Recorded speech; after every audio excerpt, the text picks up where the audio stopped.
Okay. So for upcoming announcements, from the research project side of things, we have RO3 application reviews will be happening from 9 to 11 a.m. on 12/13. All of the reviewers have been notified. I don't think there's much more to say there, except that evening, center-wide, there will be a joint SCRC and UW Alacrity Center holiday party at 6 p.m. at John Fortney's home. Calendar invite has been sent out with a lovely little graphic, courtesy of some of the folks at the Alacrity Center.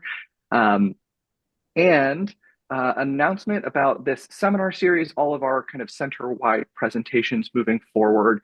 There's going to be a refresh on the name and kind of the ethos of the All Hands and Methods Course Seminar Series for 2025. So the all hands spotlights are now going to be called the SCRC Public Talks, and that's going to be from February onward.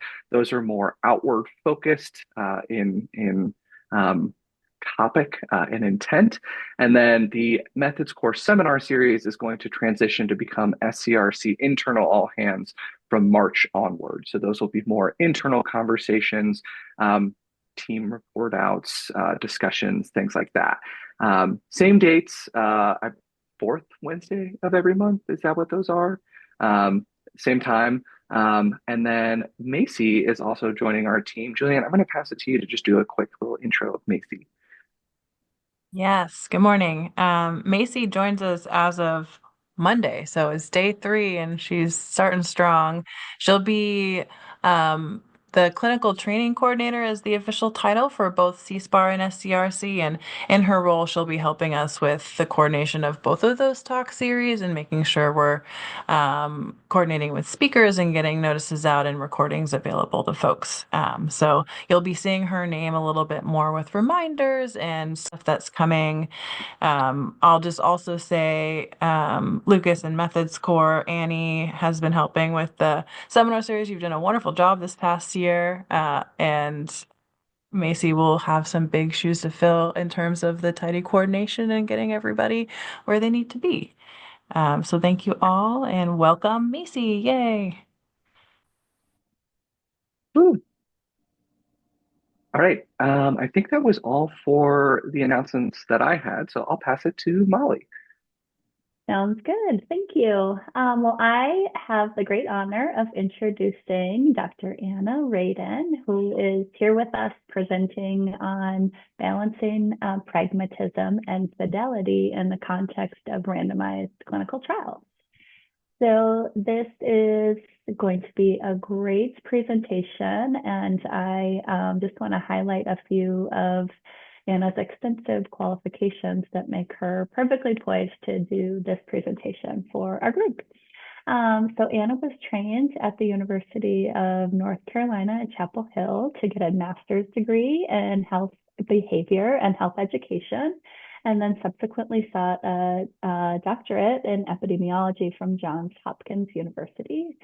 So Anna is an epidemiologist, a research scientist, a public health leader, and has focused on bringing evidence-based practices to scale, as well as tailoring public health programs to really focus on reach, as well as the populations that are most in need of having access to the research. So Anna brings a rich perspective to the center with her diverse experiences in maternal and child health, has worked extensively with the CDC and U.S. Department of State, focusing on HIV and implementing programs and evaluation in 36 countries in Africa. In 2018, Anna sought a return to Idaho, and I currently has an appointment as an applied research scientist at St. Luke's Health Systems. Understanding the dire need of her community in Idaho for better suicide prevention strategies, Anna brought her extensive talents to the field of suicidology and applied the tools that she has demonstrable success with using with the CDC including dedicated engagement, multi-level evaluation strategies, attention to service delivery needs, and novel implementation approaches that work in resource-limited settings. So currently, Anna's the principal investigator for 3 large pragmatic comparative effectiveness randomized controlled trials that focus on suicide prevention and are funded by PCORI and AFSP. And her experience together really is facilitating our center's understanding about how to balance scientific rigor with pragmatism and how to keep focused on population impact and reach across all stages of intervention, development, and evaluation. So with that very brief introduction, I'll turn it over to Anna to present for this month's Methods Core. Thank you, Molly. And thanks everyone for being here today. Happy Thanksgiving Eve. I wasn't sure how many people would turn up this Wednesday, so it's really nice to see all your faces. As Molly mentioned, today I really want to focus on the topic of reach, why it's important, and walk through a little bit the difference between 2 different types of trials that we use in public health and medical research to learn about interventions, comparative effectiveness trials and efficacy trials. There's some important differences across multiple domains, and so I'll walk through that a little bit. And then we're going to pause for discussion, so I hope folks are feeling interactive today. We can decide based on the numbers if we want to have just a single group discussion or go into breakout groups. And Lucas or whoever's moderating, I'll defer to you on that decision. And then we'll come back together, report out from that first discussion, talk a little bit about how to balance the desire and need to tailor interventions versus scalability, and then have a second discussion. And we'll wrap up with a brief overview of engagement and why that has an important role to play in the topic of reach as well. And then I'll wrap up. So I want to start with a quote from Kate Comtois that she may not remember making, because this may not be exactly what you said, Kate, but it's approximate. I wrote this down after the very first meeting that I participated in for SCRC. I just really remember you underscoring that if we do all this amazing work in the center and we fail to achieve reach, we will have failed overall with our work. And so that really stuck with me. I just remembered when I looked at the suicide care pathway that you all developed with the application as well, that reach is really clearly called out as one of the clear things that we need to focus on and we need to do well with. But I felt like it would be good to delve into this topic a little bit and think about different ways to approach reach with different types of trials and some considerations. So I just want to start by running through efficacy trials versus pragmatic effectiveness trials. So there are a couple of defining characteristics of pragmatic effectiveness trials. These RCTs are designed to evaluate the effectiveness of interventions in real-world settings. There are air quotes around that.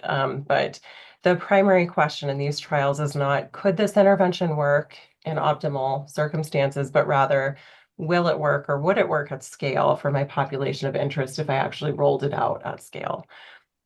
So when you're doing pragmatic effectiveness trials, you want to be comparing interventions that already have an established record of efficacy. Generally, that means published efficacy trials.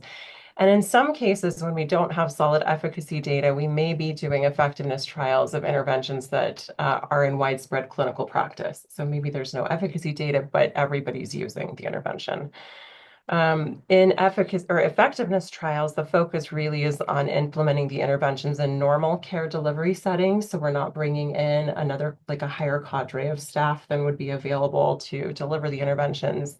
Typically, fidelity, meaning adherence to the interventions, is measured, but may not be tightly controlled in these trials. That's an important difference from efficacy trials. And we tend to have a higher tolerance for variation in the dose of treatment delivered and the dose received by participants, as well as how the treatment is delivered. So just in summary, the primary goal is to develop generalizable knowledge that will inform healthcare decisions. So I found a really nice framework that compares RCT types, so comparing efficacy trials to pragmatic effectiveness trials. This is from the NIH Pragmatic Trials Collaboratory. And so the next 9 or so slides are based on these different domains that they outline. So those purple petals, will walk through each of those in the next slides.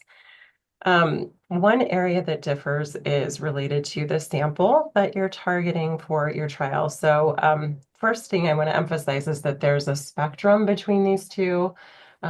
There's a lot of gray area, and there can be an in-between space. So to the far left, we have efficacy trials. To the far right, we have pragmatic effectiveness trials. And your trial may fall somewhere in between for any of these domains. So when it comes to the study sample, efficacy trials tend to have more highly restricted samples with many exclusion criteria, while pragmatic effectiveness trials have intentionally broad inclusion criteria and few exclusions. So really your goal is to get a sample that's representative of your full population of interest with the indication, the clinical indication that you're studying. So for example, in our SPARK trial, really the only criteria we have is some positive indication of suicidal thoughts or actions, but we're recruiting patients with low levels of passive ideation all the way up to patients in acute crisis. So that sort of range of experience is typical in pragmatic trials.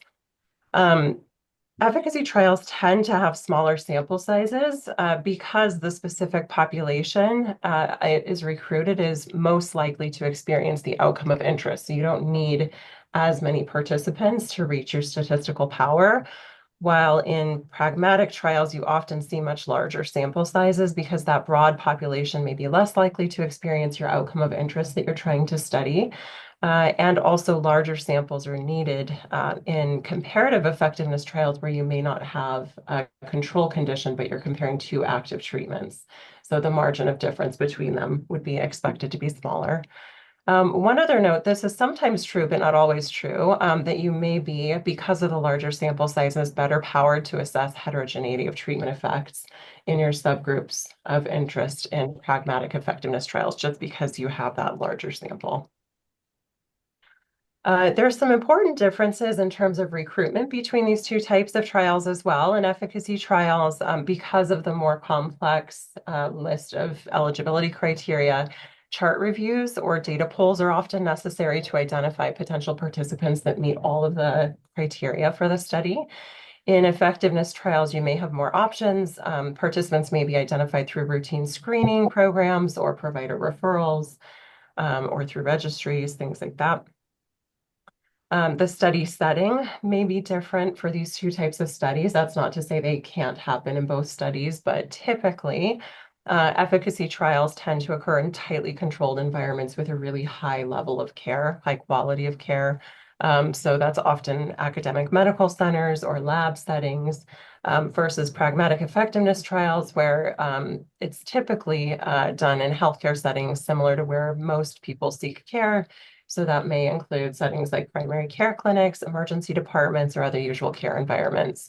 That doesn't mean that you can't do efficacy trials with primary care populations, but just that typically this is kind of how the settings shake out.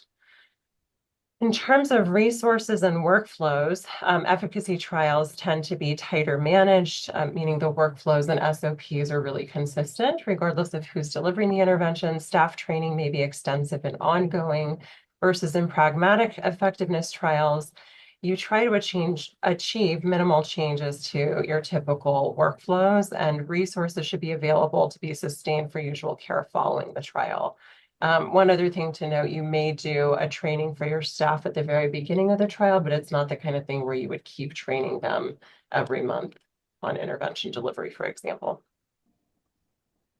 The next topic is intervention delivery and flexibility around how the intervention is delivered to patients. So for efficacy trials, typically an active treatment condition is compared to a control condition to determine if it works better. The control might be best available usual care, or it might be a placebo or no care at all, depending on the area of study. Efficacy trials typically require consistency in the dose of intervention delivered as well.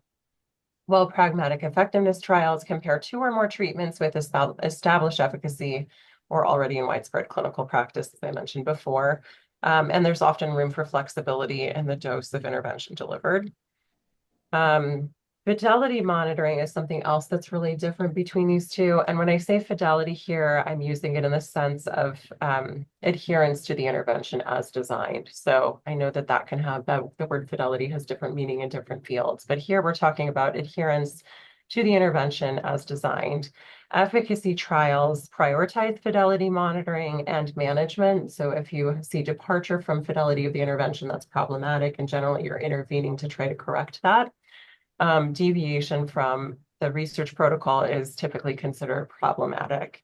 In pragmatic effectiveness trials, adherence to the intervention as designed is measured, but often not intervened on. So you want to understand the extent to which deviation is occurring, but and you want to document that so that you can include that in your analyses, but you may not be intervening to correct it. There's also, not that there's a tolerance for protocol deviations in effectiveness research. There's still high standards for the quality of research done, but the research protocols may be drafted with more flexibility and a higher tolerance for variability in how interventions are delivered and adhered to. Next, on the topic of data collection, efficacy trials tend to have more frequent follow-up visits and extensive data collection with lots of different variables collected. Pragmatic trials may also have some of those things, but data are more likely to be patient-reported or collected through an existing source like an electronic health record. So more likely to see surveys. You may see surveys in both, and I think the kind of research we do requires patient-reported outcomes regardless of the trial design. The primary outcome may differ in these two types of trials as well. In efficacy trials, typically we're measuring clinical outcomes that are most of interest to researchers, so things that are quantitative that can be compared directly. The trials are usually designed to evaluate the efficacy of novel interventions. So something that's new or delivered in a different way or a different dose, there's something about it that hasn't been done before. In pragmatic effectiveness trials, we're typically measuring outcomes that are most relevant to patients. We talk a lot about the minimal clinically important difference. I would argue that that is relevant for both types of trials, but especially for comparative effectiveness trials. If we're trying to inform how patients make decisions, it doesn't really matter if there's a small difference that patients couldn't detect themselves between two treatments. That doesn't really give them any information or wouldn't lead them to select one intervention over the other. If they're functionally equivalent from the patient perspective is another way to say that, then that would be a difference that's not important. Additionally, pragmatic effectiveness trials are designed to help make healthcare decisions between two or more good treatment options. So again, that's why we want to make sure that the outcomes are of interest to the stakeholders making those decisions. The primary analysis, meaning the kind of pre-specified analysis of primary importance for efficacy trials, may be per protocol, meaning that it would exclude participants that were non-compliant or received the wrong intervention or that didn't adhere to their intervention perfectly. And in pragmatic effectiveness trials, it's almost always going to be an intention to treat analysis as the primary analysis. Now, both of those types of studies often do secondary analyses with the opposite, but the primary analysis tends to differ.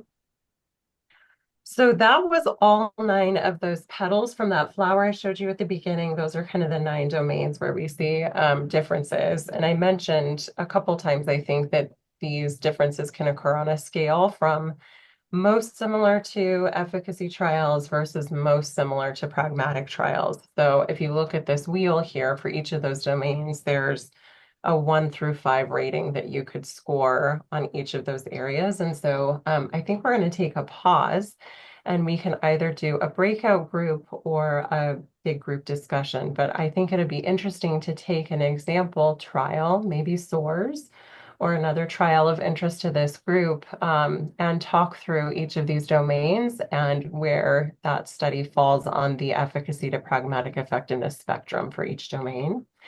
And then secondly, to discuss whether it's ever appropriate to have a blend of efficacy and effectiveness characteristics for a single trial and when that might be beneficial. So I'll pause now. Lucas, are we doing a big group or small groups? We have about 18 people. So I think breakout rooms is probably a good fit for 18. Um, Annie, I know you'd messaged me. Were you able to get those breakout rooms set up, or do you want me to quickly sort people right now? Yeah, I have them set up. Do you want me to open them up now? Yeah. How long do we want to leave those open for, Anna? Why don't we do about 7 minutes? 10 minutes? What do we think we need? Let's do 10 minutes. That's at least a minute per domain. Okay, sounds good. Great. And please be prepared to report back because I'm curious to see where people land on this.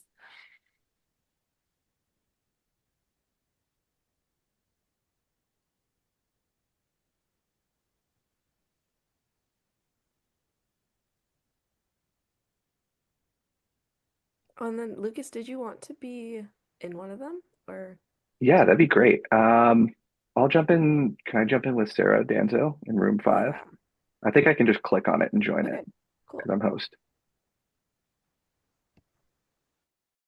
We have Lucas. Hello. Hey, y'all. I I think may just observe and listen because I still don't know I much was at gonna all say about you any of two the are the studies. names of people who just joined, right? So I was Yeah. gonna say maybe good if Lucas is joining us. Yeah, that's what Um, I figured. I would join one with newer folks to jump in and contribute.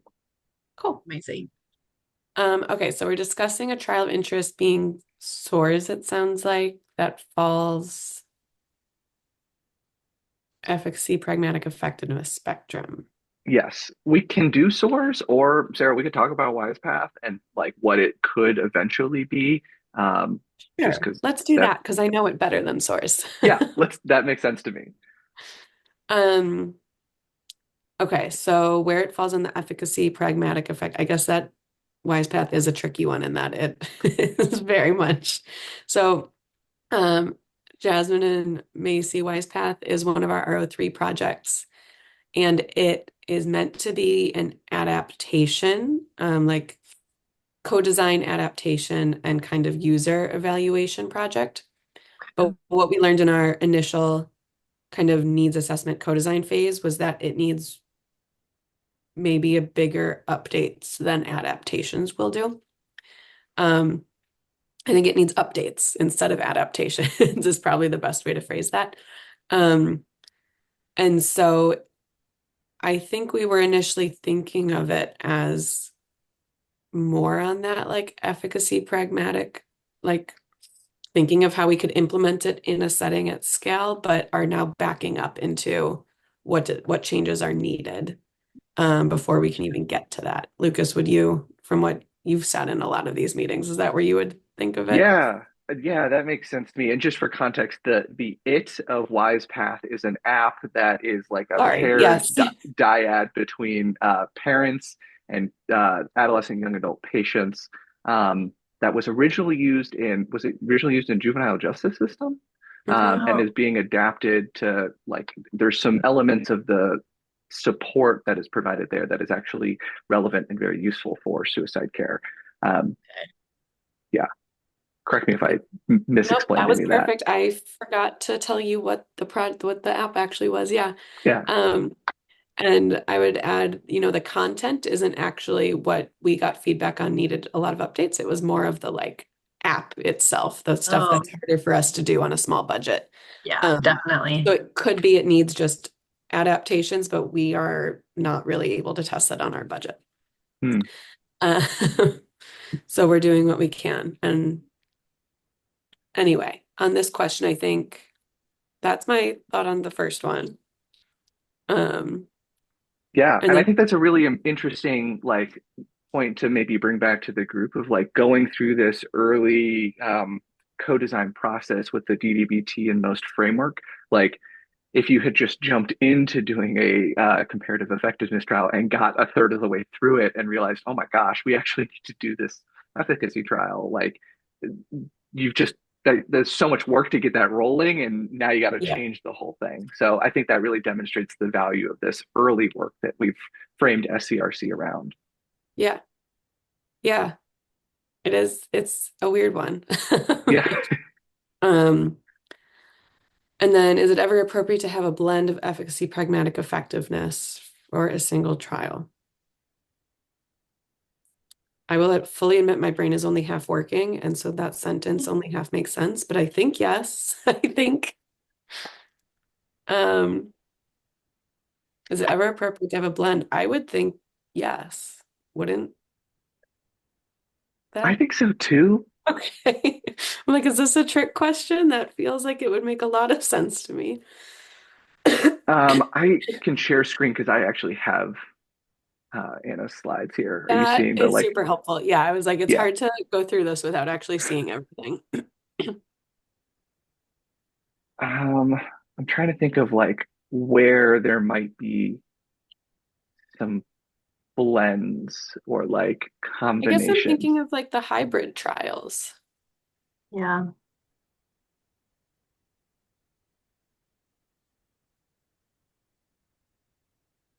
Um, I've definitely worked on efficacy and effectiveness trial blends, but I cannot think for the life of me a single example of one. But they definitely are appropriate. so I guess that goes with the second follow-up of when might it be beneficial. Um,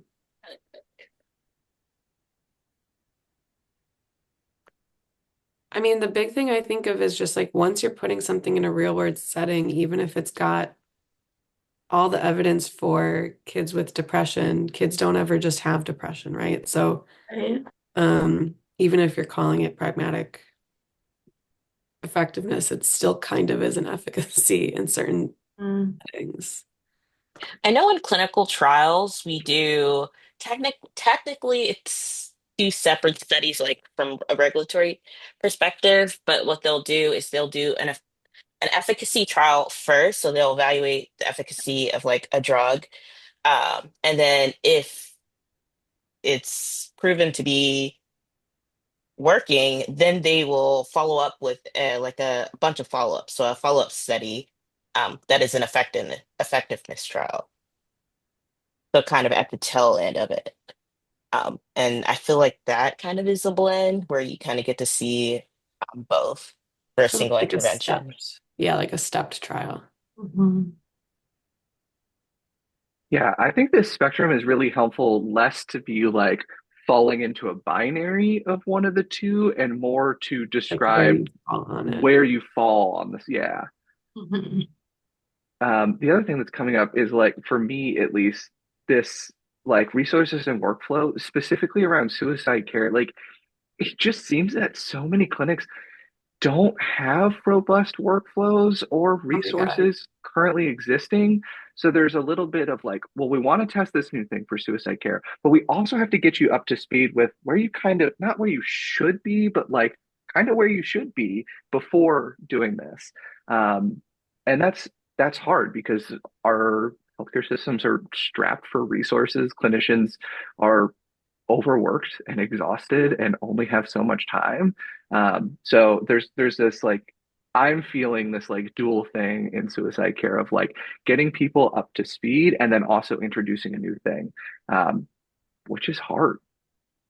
I'll echo that. I was just doing qualitative coding for one of our projects with different folks, and we're in like all sorts of clinics. They're all primary care, but we have rural, urban, and suburban. And it's wild what the differences are and the resources are, but also the number of all staff, not just like PCPs, but nurses, MAs, front desk staff who are just like, what do you mean workflow? What are you talking about? Yeah. Um, what do you mean levels of risk? It's just Yeah. suicide, not suicide. Which I think goes back to your initial point, Lucas, of like, you do kind of need some of this DDBT framework to get at where are people currently and where is there like tension for change, even because what we also keep finding along the spectrum is like some people are not motivated to change and some people are. And within a practice, that's even really different. Like we've had one provider tell us they'd rather retire than do anything related to suicide. But within that Ah, practice, we've also had some really amazing champions who are like trying to get people on board. Um, But I guess that goes to the first question too of like just understanding what current practices are, current needs feels like important no matter how you're categorizing a study of efficacy or pragmatic effectiveness. Yeah.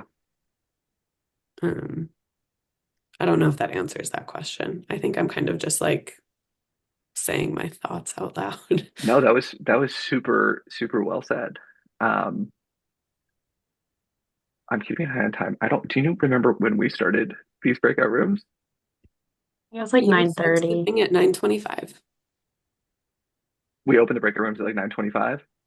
You sent your discuss the questions Oh, at 25. nice. That's That's a smart. great way to look at that. Okay, I'm gonna see if Anna is in one of these rooms. I'm gonna pop out of the breakout room and see Yep, when we're gonna close we'll it. just chat. Cool. Cool. Thanks. Also, Sarah, are you cool being the one to do a little bit of a share back?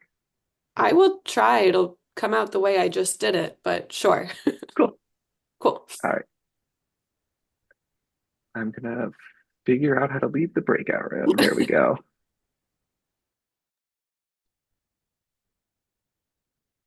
Hello. Did you set a timer for 10 minutes or I did not set a timer for 10 minutes? I did. It just went off, so I'm closing the rooms right now. Amazing. Yeah, Thank you for being so on top of it. of course. Thanks for checking in. Yeah. Oh, see. I clicked the wrong button, so I left my room instead of just waiting. No worries. That is okay. Kate asked while we were in the room if the wheel was available to look at in the Uh, breakout room, but I can drop it in there in case it is a portion of our next conversation too. I should have thought of that.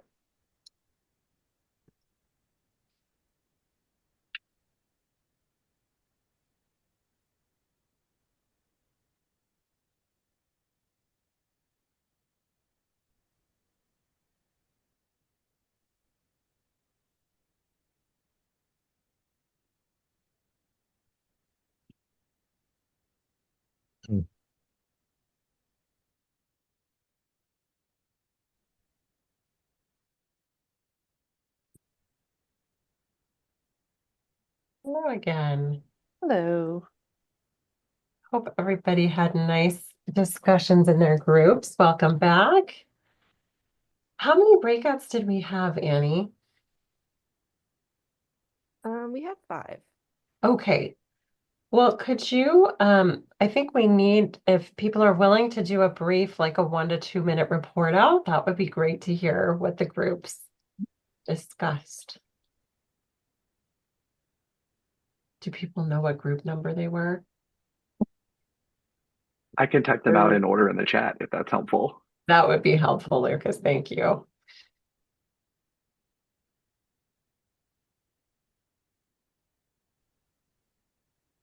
Okay, let's start with room 2. Keeney, can you kick us off? Yeah. I love how like you left the room and you're like, Keeney, you're reporting out.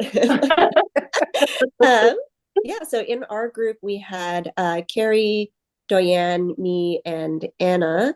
And we kind of first talked a bit about like where we all fall. I think Diane was part of like a 25 site pragmatic trial, which was impressive. And then on the other side of the spectrum, I do a lot of lab-based work, and so I think I go where my preference is even further beyond the efficacy part of the circle into kind of the lab controlling specific elements to look at what we should be targeting for intervention. And so that's kind of where we fell. And I think we were talking a bit about like how do you where is actually the starting point? I think we've all been trained, at least in clinical psychology, to start at efficacy, and then it flows out to pragmatic. But I think we were talking about how it's really cool how in SERC we might be kind of thinking about like a process where we first of all start at human-centered design and it kind of back talks into the efficacy work and then flows back out to pragmatic. And so it kind of has this more hermeneutic process going on between efficacy and pragmatic trials, which is really, really cool. And then we talked a bit about like how do we use, you know, team science, let's say, to kind of have a faster baton pass between HCD to efficacy to pragmatic. So then that way, not one team isn't doing all of this work and having to take that long time between trials to transition. So just having, one team ready to go and pass the baton to them to do the pragmatic trial after efficacy's been done or whatnot. So that's our group. Thank you, Keeney. Room 3 was Molly, Natalie, and Andrea. Yeah, I can report out. Very impressed, Keeney, with your delivery of hermeneutics in the discussion. We basically went through stores and kind of marked. I don't know if you. Oh, I don't think it's showing up in the picture, but we just walked through where stores fell on the 9 dimensions and what was more pragmatic and leaning and what was more on the efficacy end of the spectrum. And because I belabored that discussion extensively, we did not get through all 9 dimensions. I just sort of talked about the characteristics of each. And we wanted to talk about blending the 2 approaches, which I think SOARS does after review of the 9 dimensions, but we ran out of time to have a lot of input in that area. So hopefully we can talk that through together. Molly, which components were seeming a little more pragmatic about SOARS? I think our eligibility and recruitment is fairly pragmatic. We don't have any clinical interviewing or diagnostic evaluation or hours and hours of assessments. We also our adherence is fairly flexible. We have like a clinician self-reported checklist, and there's the delivery. There are modules, and you need to remain in the content of the module, but the clinician can make some decisions about what's most appropriate for the patient and the caregiver based on what they've learned in the first session. So more flexible. I think where we were closer on the efficacy end was around the expertise and resources that we have in our setting. And kind of limits the generalizability. Thank you. Mm-hmm. All right. Room 4 was empty. Okay, room 5, Jasmine, Macy, Sarah, and Lucas. Can report out on us. We mostly first introduced ourselves to each other because none of us had met other than Lucas. But then kind of talked about the Wise Path RO3, and while that's not there right now, thinking about kind of where it could go in terms of this, but also was conceptualizing a lot of so the first part we've already done in terms of needs assessment, discover work, and how that really plays a big role in being able to move this along that spectrum. And talking about, especially within primary care settings that look really different and have different resources, and not wanting to jump ahead and start within the setting before getting some data initially and assessing it, people's kind of both clinic and practice needs, motivations, but also individuals within it. And so we kind of went off topic, but also stayed within this, where does it fit along the spectrum, and what are the needs, and how can we do this, being able to move forward in a way that makes it the most kind of streamlined versus having to do multiple separate trials. Nice. I feel like that was a theme in ours as well. How do we get around 25 trials for each intervention and 30 years of research? Exactly. Yeah. Great. Thank you for that report out. And then last is Kate, Trevor, and Dinah. I think we went through the Ampere study. We didn't have the wheel in front of us, so we were doing our best to remember all the elements of the wheel. And so Dinah, speak up if you remember what the thing was that we were thinking was particularly efficacy about Ampere, but we couldn't remember. I think in general, the same things apply as Molly was saying with SOARS, that that really the richness of the academic environment is, one of the things that makes it sort of least, more efficacy oriented.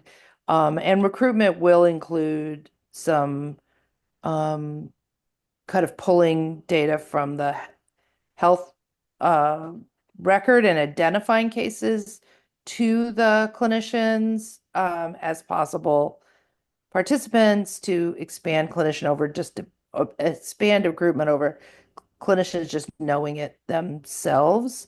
Um, uh, but I think it was interesting to me in reflection on like compared to what you did with having epic flag things for people, which I think is more pragmatic. Like maybe there are some ways to do things in a more pragmatic way, even if you are kind of um, kind of trying to boost recruitment to your study rather than counting on clinicians, which is such a problem.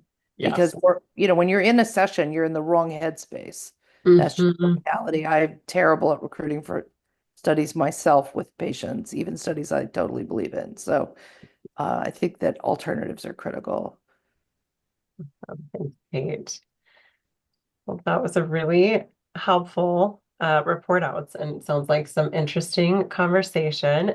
This is the SOARS slide that Molly and her team were hoping to show earlier. So yeah, thanks for marking on there. You can see a little bit of a spider web if you were to connect all those dots versus a circle. So kind of cool. All right, I'm going to pivot a little bit and talk about when it's appropriate to tailor and when we need to set down individual tailoring and think more about scalability. I think there's a tension between optimizing an intervention for a single individual versus achieving a high degree of feasibility and scalability. And I want to share an example from my former life as a public health person working in HIV and maternal child health programs. I'm going to share a story from Nigeria related to supply chain challenges and antiretroviral medications. So Nigeria is a country with a really low HIV prevalence, under 5%, but an enormous population. 25% of Africans live in Nigeria. So we were really focused on eliminating mother-to-child transmission of HIV while I was working for State Department, and most of the babies born with HIV were born in Nigeria. So we needed to focus on this country with low prevalence. Another challenge in Nigeria is that the population is really distributed across thousands and thousands and thousands of communities with lots of small healthcare centers that lack physicians to be able to prescribe antiretroviral therapy. ARVs are a complex class of drugs, and so typically they're prescribed by physicians. And Nigeria's HIV program at the time had not identified a single first-line regimen, but had listed about 20 different regimens combining different combinations of antiretroviral medications that were options that a prescriber could choose from. So there were a series of approved available options, but no single first line.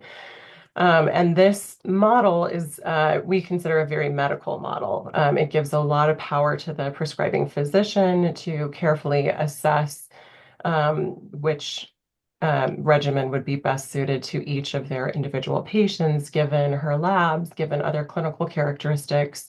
However, it did not acknowledge that most community health centers, where the majority of patients sought care, did not have physicians on staff.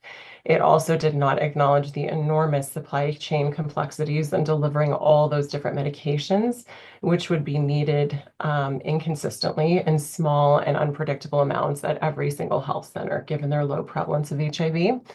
So ultimately, the government opted for a more public health model and approach to their prevention of mother-to-child transmission and other HIV programming. They wound up selecting a single regimen that involved a fixed dose combination drug. So that's one pill once a day, that's well tolerated by most patients and was more heat tolerant than other formulations, which is really critical when sites lack electricity for refrigeration. They also selected two second-line regimens, and then for third-line options, which were plentiful, patients would need to seek physician-level care at secondary or tertiary facilities in the country. So This simplification of their nationally approved ARV regimens was initially really controversial, and there was a lot of pushback from physicians that felt like choice was being taken away from them, but eventually wound up being a tremendous success because it resulted in the decision to allow nurses to prescribe and administer that first line medication directly to patients in health centers, which really went a long way in addressing the barrier in access to physicians' prescribers. And then, secondly, it was a tremendous simplification of the supply chain, which meant that the first line regimen was way more likely to actually be available in clinics for patients who needed it, and they could send patients home with a month or 2 months supply or a 3 month supply instead of here's a week, come back, knowing that patients have to travel long distances. So the list of 20 plus acceptable regimens that would be delivered according to prescribing physicians' clinical judgment is, I think, a really clear example of when individually tailoring really hampered reach. And I should have thought of an example in suicide prevention, but I couldn't think of one that was as clear as this. But I know that some of you probably have good examples of something similar from your research as well. So would love to hear, and maybe we do this discussion in the big group, but when people have encountered in your work any tension between tailoring and scalability that's similar to what I just described. Does anyone have any examples of that come to mind? I could provide an example from our screening work. So the ASQ is the screening that Seattle Children's uses for any patient who presents across ambulatory, inpatient, and ED settings that is 10 and up and medically and developmentally able to respond to questions. And the predominant mode of responding is via iPad when the person checks into their visit. And on the screen, there is like a decline button if they don't want to do the screening.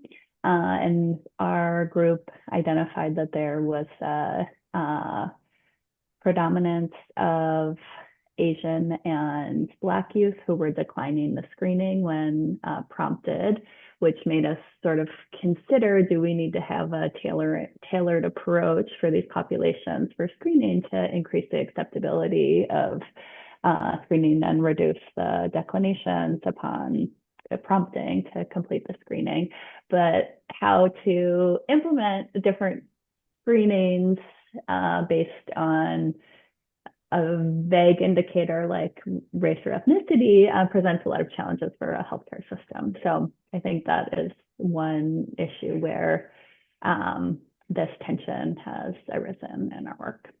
That's a great example. Thank you, Molly. Any other examples jump to mind for folks?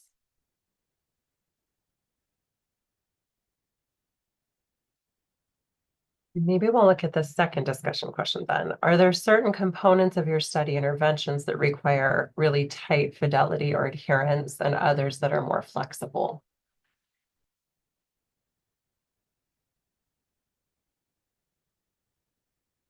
I think one of the things we've been addressing in the in our STRIBE study is that the most critical piece is how the physician or the behavioral health care manager, their very first discussion of suicide with the patient is like not flexible. Like you cannot do this intervention later.